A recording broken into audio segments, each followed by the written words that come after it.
Helpful accountability is not two people or a group commiserating about their sin, to the tune of, how'd you do this week, man? Oh, I blew it. How'd you do? Oh, I blew it too. Yeah, hope we do better next week. That's not accountability, and that could be women.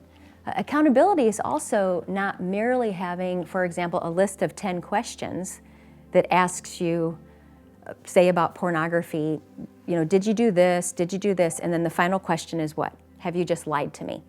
That's not accountability either. It's maybe a taste of it, but true accountability are people, either two, friends or a group, that are spurring each other on to love Jesus, to walk in faithfulness, to walk openly in the light, and a fruit of that is doing everything you can to fight against sin.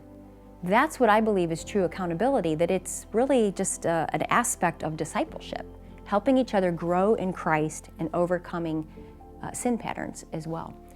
So, it's going to be different, I think, from relationship to relationship about how you confess, but what I think is really important is that you are being completely honest. And so with couples, and for example, we don't encourage a husband or a wife to be the only or even the primary accountability person, because especially like in my ministry to wives, of course, she needs to know what's happening with her husband, but for him to confess the nitty-gritty details of his ongoing battles with lust and temptation, and some wives demand this, that can actually be destructive to that wife because it's filling her mind with images and things that can be hard for her to bear. That's where having others that are bearing that is so important.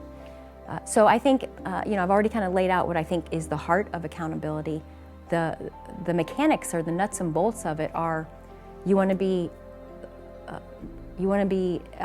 completely open and honest with those people, not spinning it, not hiding. You want to have commitments of, here's what we're committing, here's what you're committing to be honest with me about, here's what I'm going to commit to you as a helper, when it's maybe not mutual.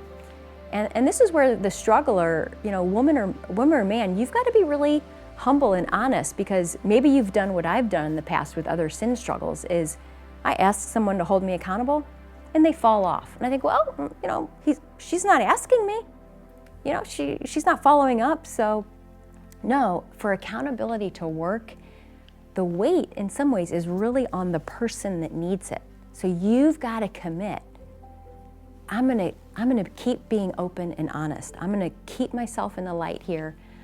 And when I'm struggling or when I'm making room for sin, I'm gonna out myself on that. And you can see the beauty of that.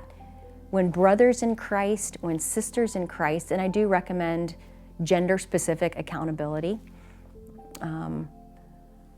is you can see the beauty of that coming together of, you're just helping each other cling to Jesus. You're helping each other go to the Lord in the midst of these struggles.